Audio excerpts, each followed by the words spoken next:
I've lived on my family's 40-acre farm for as long as I can remember. The land is old, fertile, and fully documented with county-recorded surveys going back 90 years. There's one gravel road leading to my farmhouse, and that road is mine, clearly marked on every map, deed, and plat. The HOA next door, they came later. 15 years ago, developers bought land east of my farm and built a premium lifestyle community. They paved roads, installed streetlights, created a pond, and formed an HOA full of people who believed a fence line negated the existence of private property rights. Most of them didn't bother me, except Karen. Her real name was Teresa, but the neighborhood called her Karen because she had all the traits: clipboard, sunglasses she never removed, and the ability to escalate any situation into a lecture about community standards. She wasn't just a member of the HOA, she was the president, treasurer, and self-appointed neighborhood dictator. Through some terrible twist of fate, the new neighborhood's back entrance sat near the edge of my property. It wasn't connected to my land, but it might as well have been, because Karen refused to accept that her HOA roads weren't shortcuts to the county highway. And so the story begins.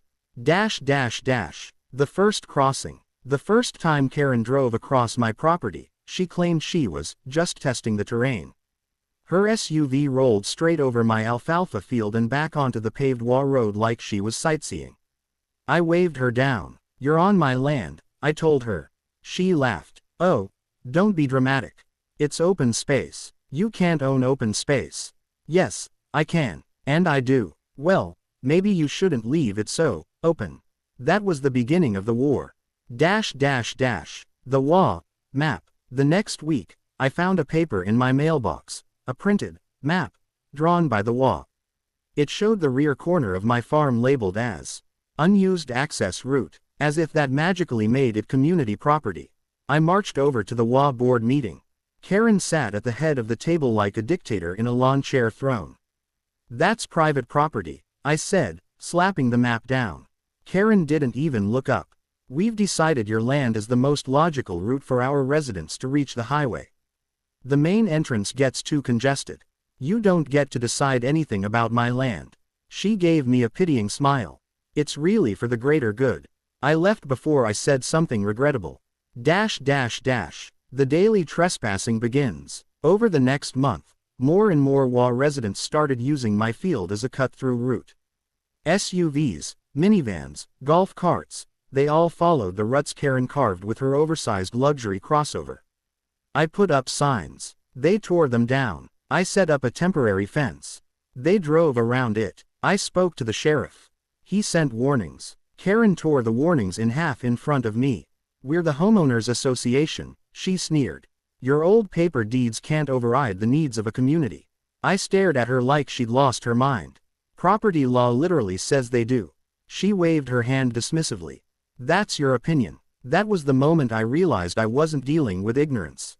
I was dealing with entitlement so dense it could bend gravity. The damage becomes real. Then came the morning when everything changed. I stepped outside to find deep tire ruts cutting through my irrigation system. One of my drip lines was shredded. A valve had been broken clean off. Water was spraying 10 feet in the air like a fountain. I followed the tracks. They led directly to Karen's house. I marched over there and knocked so loudly the door rattled. Karen opened it with a smirk.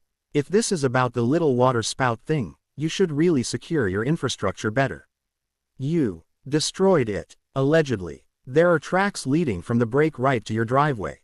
She shrugged. "There's no proof the tracks are mine. You're the only one with tires that wide." She laughed. "Don't body shame my vehicle. That repair cost $1,200. "Well," she said, crossing her arms, "that sounds like poor planning on your part."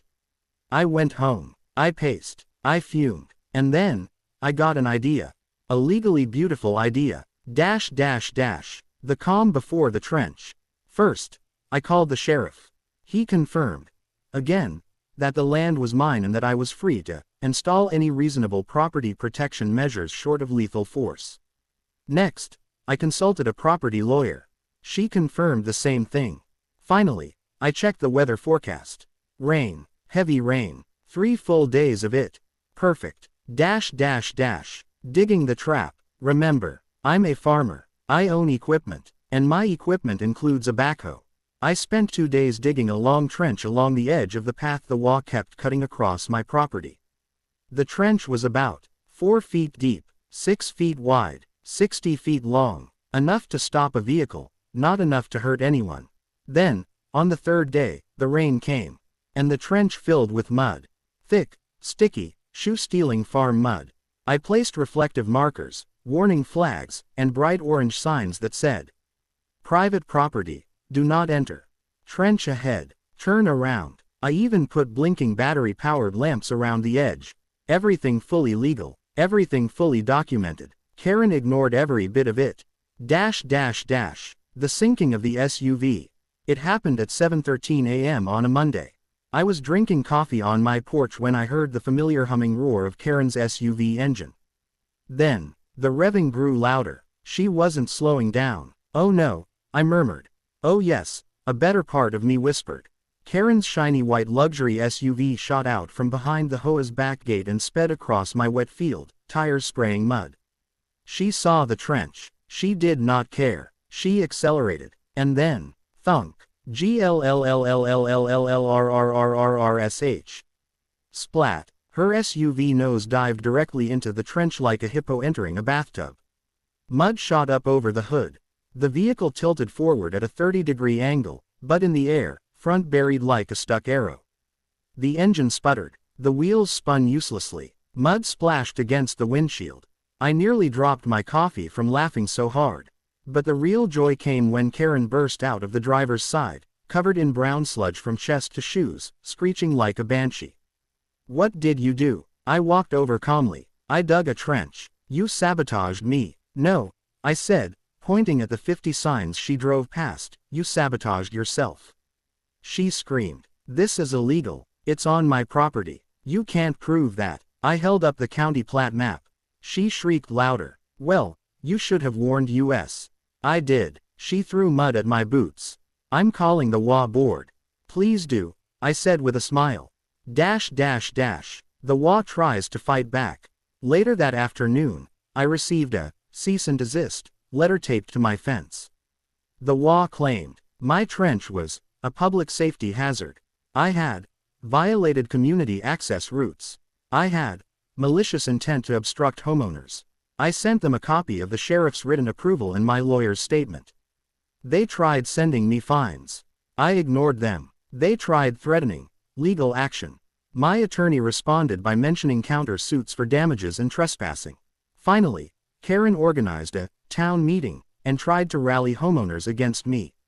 It backfired spectacularly. Turns out, most of the residents never wanted to drive through my property. They hated the cut-through traffic. They were furious that Karen had encouraged it. She lost the confidence vote. She lost the presidency. She lost her ability to boss people around. And, ironically, the HOA paid for the tow truck to retrieve her sunken SUV. Karen attempts one last stand. You'd think the story ended there. But Karen wasn't done embarrassing herself. The day after she got her SUV pulled out, she marched onto my porch, covered in dried mud, demanding I pay for her repairs. "You owe me $8,700. She screamed. "For what?" "For the bumper, the axle, the paint, and the psychological trauma." I took a step inside and returned with every piece of paperwork. Photos of the signs, the sheriff's note, my lawyer's letter, a time-stamped video from my farmhouse camera showing her speeding toward the trench. I handed them to her. She flipped through the pages, face turning redder and redder. "This is harassment. This is documentation." She threw the papers into the air like confetti and stomped away, slipping in the mud and falling on her back. I didn't even laugh. Not out loud, anyway. The aftermath. The new HOA board sent me a formal apology. They installed a permanent fence on their side of the boundary. They even offered to pay for my damaged irrigation system. As for Karen, she quietly put her house on the market 2 months later. Rumor had it she couldn't stand people whispering, "Trench diver," when she walked by. Her SUV, it never recovered from the mud bath. Neither did her ego. The best part, after she moved away, the neighborhood threw a small get-together and invited me. The new HOA president raised a glass and said, "To our neighbor, the man who finally defeated Karen. I've never been applauded for digging a hole before. But I'll be honest, it felt amazing. Dash dash dash.